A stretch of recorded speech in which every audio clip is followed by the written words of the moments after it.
लोकसभा चुनाव के पहले चरण का मतदान हो चुका है। चौथे चरण के लिए नामांकन प्रक्रिया चल रही है। पहले फेज का चुनाव सबसे बड़ा था। इसमें सबसे ज्यादा सीटों पर वोटिंग हुई, लेकिन मतदान के अगले दिन चुनाव आयोग ने दोबारा मतदान कराने की घोषणा की है, जिसके बाद मामले में हलचल तेज हो गई है।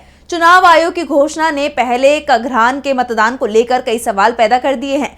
तो क्यों होगा दोबारा चुनाव, कब और किन सीटों पर एक बार फिर होगा मतदान, क्या है पूरा मामला, जानने के लिए देखिए खास रिपोर्ट। देश में सबसे बड़ा चुनाव चल रहा है। अगले 5 साल के लिए देश की कमान किसके हाथ में जाएगी, इस पर 4 जून को फैसला हो जाएगा। पहले चरण में 102 सीटों पर वोटिंग हो चुकी है और अब अगले 6 चरणों की तैयारी तेज हो गई है। लेकिन इस बीच चुनाव आयोग ने बड़ी घोषणा की है। आयोग ने पहले चरण की कुछ सीटों पर दोबारा मतदान कराने की घोषणा की है और ये सीटें कहीं और की नहीं बल्कि मणिपुर की है। चुनाव आयोग ने बीते शनिवार को आदेश जारी करते हुए बताया कि मणिपुर में इनर मणिपुर लोकसभा क्षेत्र के 11 मतदान केंद्रों पर 22 अप्रैल को फिर से वोटिंग होगी। इनर मणिपुर की Sajeb, Khurai, Thongam, Leikai, Bamonkampu north A, Bamonkampu north B, Bamonkampu south west, Bamonkampu south east, Khongman zone 5A, Iroi Shemba Mamang Leikai, Iroi Shemba Mayai Leikai और खैदेम माखा के मतदान केंद्रों पर दोबारा वोटिंग कराई जाएगी। दरअसल इन बूथों पर 19 अप्रैल को लोकसभा चुनाव के फर्स्ट फेज में वोटिंग के दौरान हिंसा और तोड़फोड़ हुई थी। आपको बता दें, मणिपुर के हालात पिछले 1 साल से काफी अशांत रहे हैं। इसके बावजूद यहाँ की दोनों लोकसभा सीट, इनर और आउटर मणिपुर सीट के एक हिस्से में 19 अप्रैल को 72% वोटिंग हुई। बचे हुए हिस्से पर 26 अप्रैल को वोटिंग होगी। लेकिन इस दौरान कई बूथों पर गोलीबारी,